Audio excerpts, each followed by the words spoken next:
Book 2, Chapter 6. A continuation of the reminiscences of John Watson, M.D. Our prisoner's furious resistance did not apparently indicate any ferocity in his disposition towards ourselves, for on finding himself powerless he smiled in an affable manner and expressed his hopes that he had not hurt any of us in the scuffle. "I guess you're going to take me to the police station," he remarked to Sherlock Holmes. "My cab's at the door. If you'll loose my legs I'll walk down to it. I'm not so light to lift as I used to be." Gregson and Lestrade exchanged glances as if they thought this proposition rather a bold one.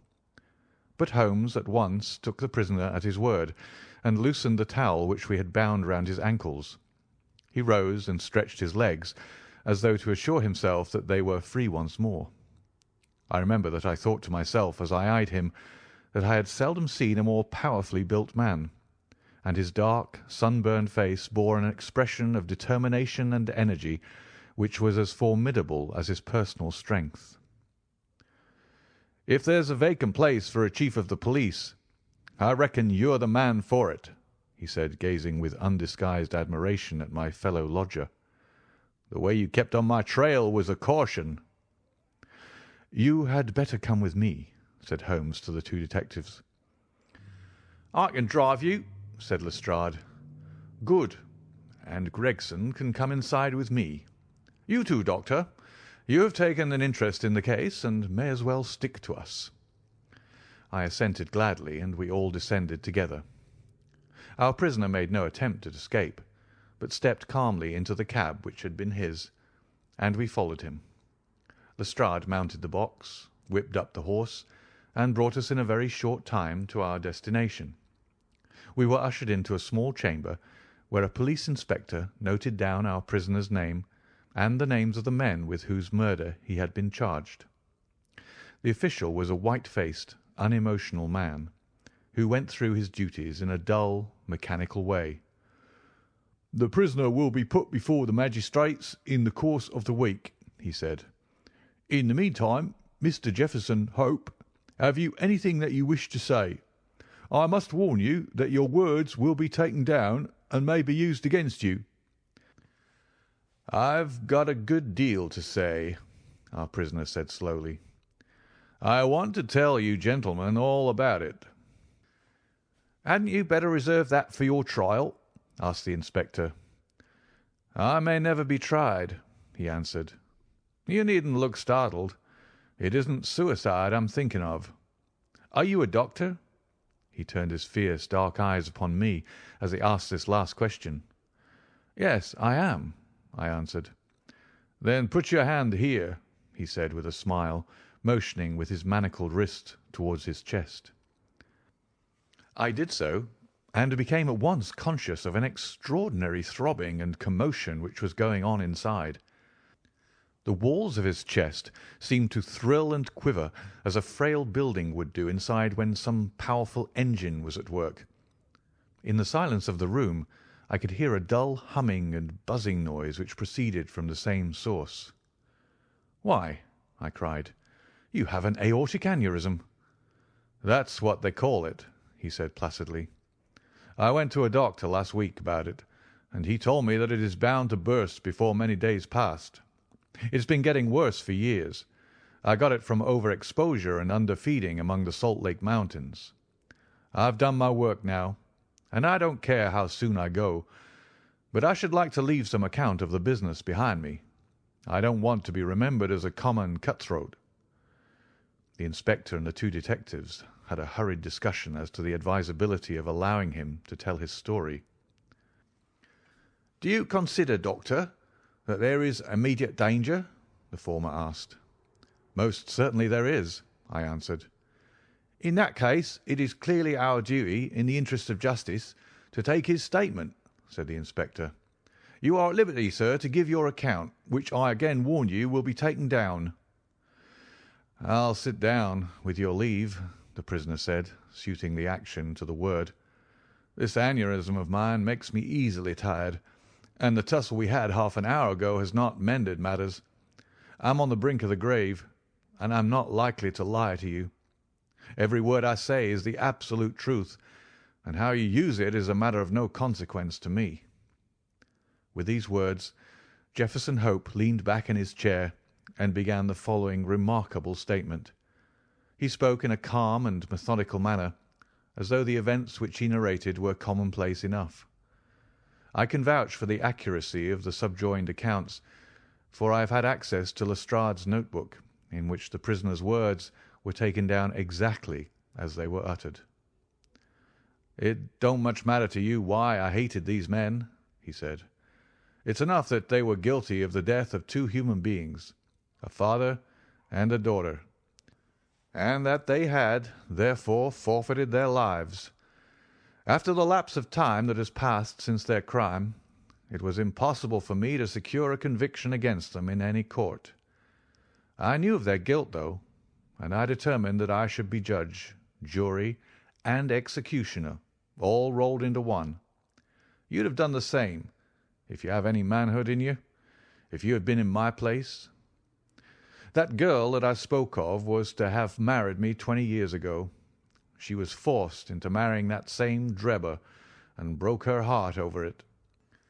I took the marriage ring from her dead finger, and I vowed that his dying eyes should rest upon that very ring, and that his last thoughts should be of the crime for which he was punished.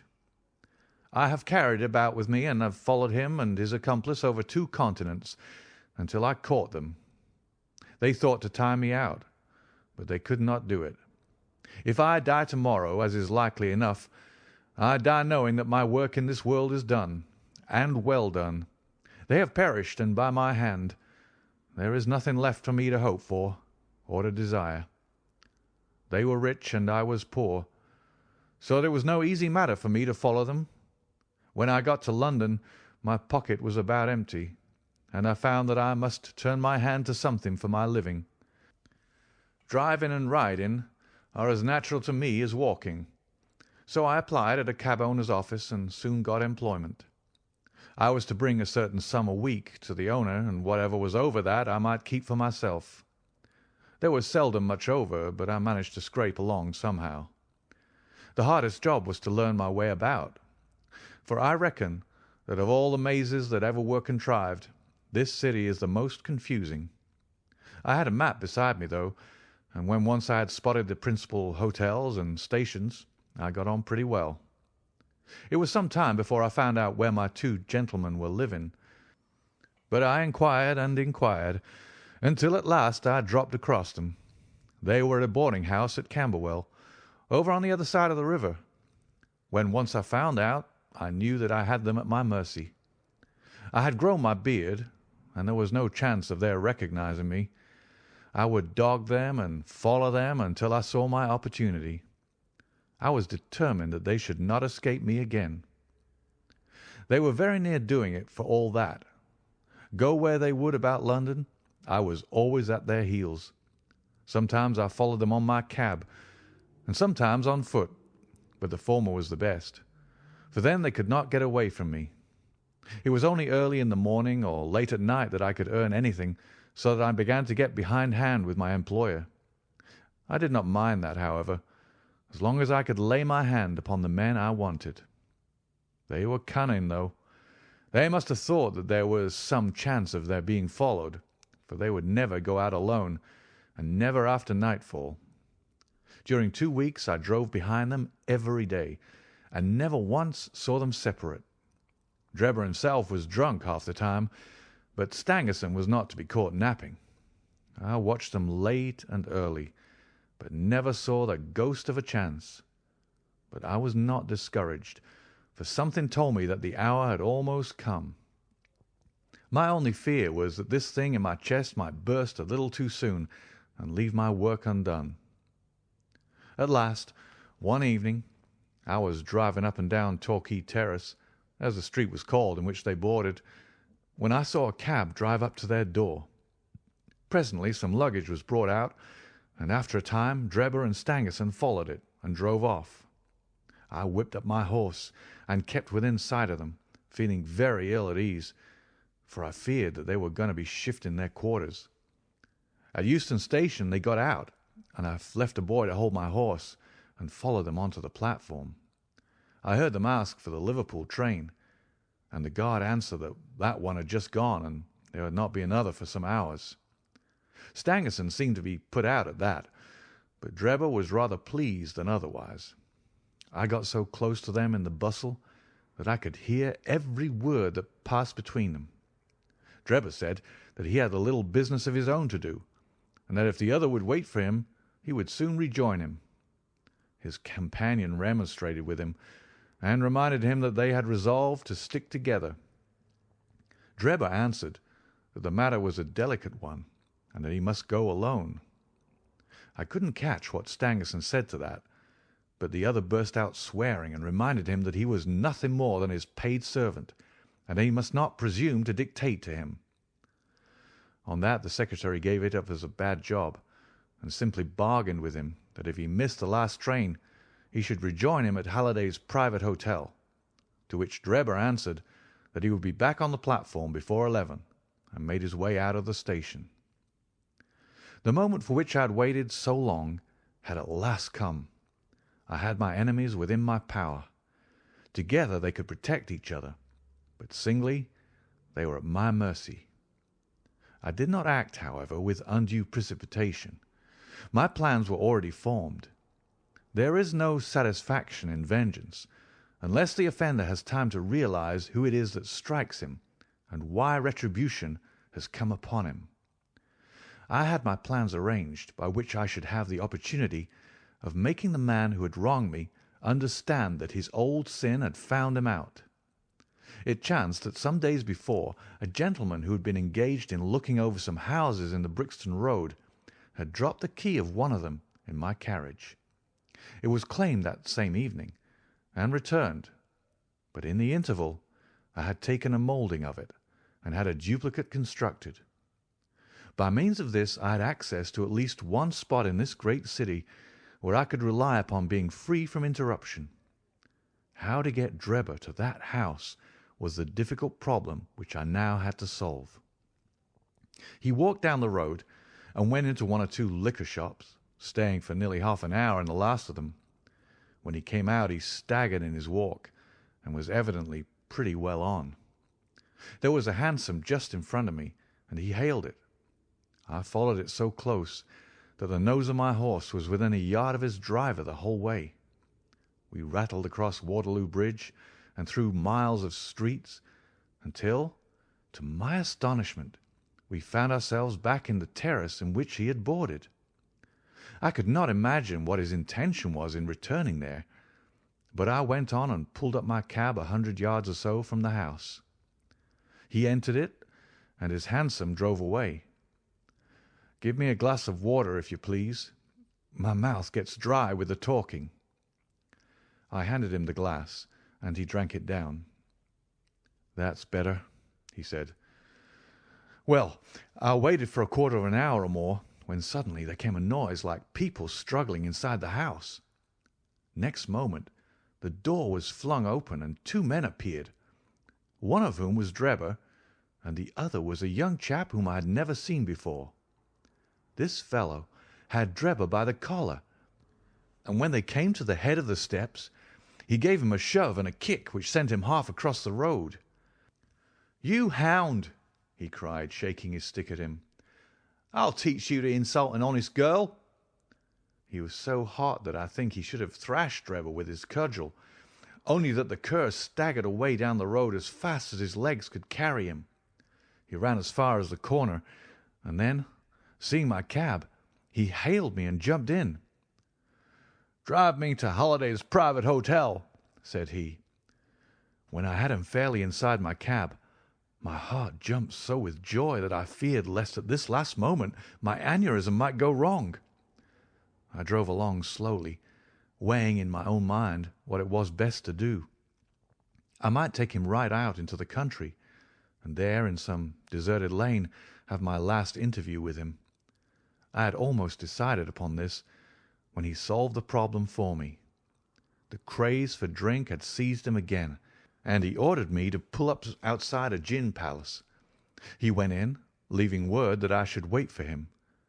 There he remained until closing time, and when he came out he was so far gone that I knew the game was in my own hands. Don't imagine that I intended to kill him in cold blood. It would only have been rigid justice if I had done so, but I could not bring myself to do it. I had long determined that he should have a show of his life if he chose to take advantage of it. Among the many billets which I have filled in America during my wandering life, I was once janitor and sweeper out of the laboratory at York College. One day the professor was lecturing on poisons, and he showed his students some alkaloid, as he called it, which he had extracted from some South American arrow poison, and which was so powerful that the least grain meant instant death. I spotted the bottle in which this preparation was kept, and when they were all gone, I helped myself to a little of it. I was a fairly good dispenser, so I worked this alkaloid into small, soluble pills, and each pill I put in a box with a similar pill made without the poison. I determined at the time that when I had my chance, my gentlemen should each have a drawer out of one of these boxes, while I ate the pill that remained. It would be quite as deadly, and a good deal less noisy, than firing across a handkerchief. From that day I had always my pill boxes about with me, and the time had now come when I was to use them. It was nearer 1 than 12, and a wild, bleak night, blowing hard and raining in torrents. Dismal as it was outside, I was glad within, so glad that I could have shouted out from pure exultation. If any of you gentlemen have ever pined for a thing and longed for it during 20 long years, and then suddenly found it within your reach, you would understand my feelings. I lit a cigar and puffed at it to steady my nerves, but my hands were trembling and my temples throbbing with excitement. As I drove, I could see old John Ferrier and sweet Lucy looking at me out of the darkness and smiling at me, just as plain as I see you all in this room. All the way they were ahead of me, one on each side of the horse, until I pulled up at the house in the Brixton Road. There was not a soul to be seen, nor a sound to be heard, except the dripping of the rain. When I looked in at the window, I found Drebber all huddled together in a drunken sleep. I shook him by the arm. "It's time to get out," I said. "All right, cabby," said he. I suppose he thought we'd come to the hotel that he had mentioned, for he got out without another word and followed me down the garden. I had to walk beside him to keep him steady, for he was still a little top-heavy. When we came to the door, I opened it and led him into the front room. I give you my word that all the way the father and the daughter were walking in front of us. "It's infernally dark," said he, stamping about.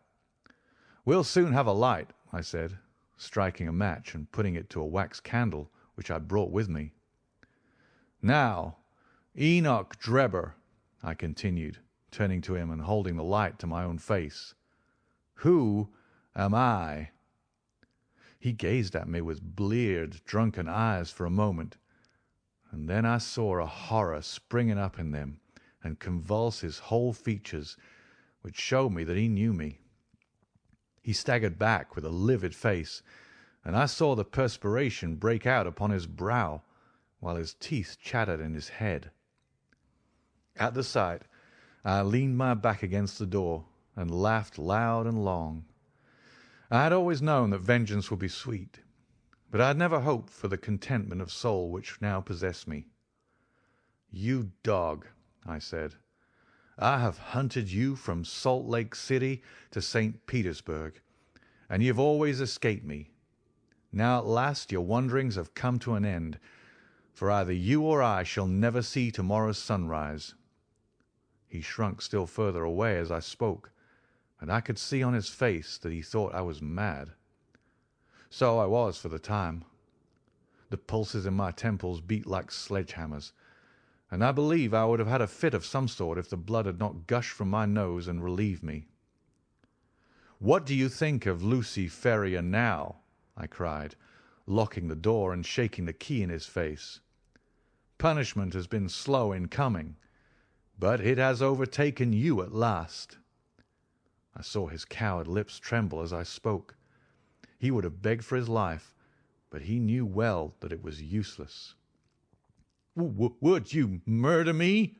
he stammered. "There is no murder," I answered. "Who talks of murdering a mad dog? What mercy had you upon my poor darling when you dragged her from her slaughtered father and bore her away to your accursed and shameless harem?" "It was not I who killed her father," he cried. "But it was you who broke her innocent heart," I shrieked, thrusting the door before him. "Let the high God judge between us. Choose and eat. There is death in one and life in the other. I shall take what you leave. Let us see if there is justice upon the earth, or if we are ruled by chance." He cowered away with wild cries and prayers for mercy, but I drew my knife and held it to his throat until he had obeyed me. Then I swallowed the other, and we stood facing one another in silence for a minute or more, waiting to see which was to live and which was to die. Shall I ever forget the look which came over his face when the first warning pangs told him that the poison was in his system? I laughed as I saw it, and held Lucy's marriage ring in front of his eyes. It was but for a moment, for the action of the alkaloid is rapid. A spasm of pain contorted his features. He threw his hands out in front of him, staggered, and then, with a hoarse cry, fell heavily upon the floor. I turned him over with my foot and placed my hand upon his heart. There was no movement. He was dead. The blood had been streaming from my nose, but I had taken no notice of it.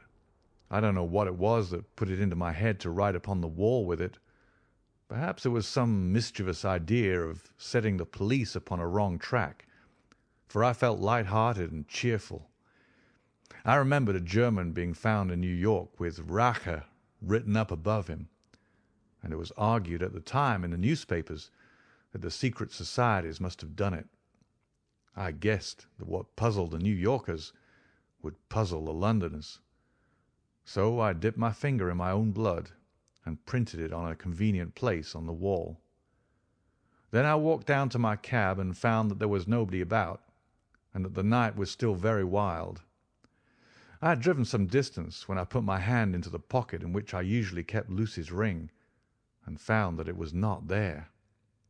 I was thunderstruck at this, for it was the only memento that I had of her. Thinking that I might have dropped it when I stooped over Drebber's body, I drove back, and leaving my cab in a side street, I went boldly up to the house, for I was ready to dare anything rather than lose the ring. When I arrived there, I walked right into the arms of a police officer who was coming out, and only managed to disarm his suspicions by pretending to be hopelessly drunk. That was how Enoch Drebber came to his end. All I had to do then was to do as much for Stangerson, and so pay off John Ferrier's debt. I knew that he was staying at Halliday's private hotel, and I hung about all day, but he never came out. I fancy that he suspected something when Drebber failed to put in an appearance. He was cunning, was Stangerson, and always on his guard. If he thought he could keep me off by staying indoors, he was very much mistaken. I soon found out which was the window of his bedroom, and early next morning I took advantage of some ladders which were lying in the lane behind the hotel, and so made my way into his room in the grey of the dawn. I woke him up and told him that the hour had come when he was to answer for the life he had taken so long before. I described Drebber's death to him, and I gave him the same choice of the poisoned pills. Instead of grasping at the chance of safety which that offered him, he sprang from his bed and flew at my throat. In self-defence I stabbed him to the heart. It would have been the same in any case, for Providence would never have allowed his guilty hand to pick out anything but the poison. I have little more to say, and it's as well, for I'm about done up. I went on cabinet for a day or so, intending to keep at it until I could save enough to take me back to America. I was standing in the yard when a ragged youngster asked if there was a cabby there called Jefferson Hope, and said that his cab was wanted by a gentleman at 221B Baker Street. I went round, suspecting no harm, and the next thing I knew, this young man here had the bracelets on my wrists, and as neatly snackled as ever I saw in my life. That's the whole of my story, gentlemen. You may consider me to be a murderer, but I hold that I'm just as much an officer of justice as you are." So thrilling had the man's narrative been, and his manner was so impressive, that we had sat silent and absorbed. Even the professional detectives, blasé as they were in every detail of crime, appeared to be keenly interested in the man's story. When he finished, we sat for some minutes in a stillness which was only broken by the scratching of Lestrade's pencil as he gave the finishing touches to his shorthand account. "There is only one point on which I should like a little more information," Sherlock Holmes said at last. "Who was your accomplice who came for the ring which I advertised?" The prisoner winked at my friend jocosely. "I can tell my own secrets," he said, "but I don't get other people into trouble. I saw your advertisement, and I thought it might be a plant, or it might be the ring which I wanted. My friend volunteered to go and see. I think you'll own he did it smartly." "Not a doubt of that," said Holmes heartily. "Now, gentlemen," the inspector remarked gravely, "the forms of the law must be complied with. On Thursday the prisoner will be brought before the magistrates, and your attendance will be required. Until then I'll be responsible for him." He rang the bell as he spoke, and Jefferson Hope was led off by a couple of warders, while my friend and I made our way out of the station and took a cab back to Baker Street. End of Part 2, Chapter 6.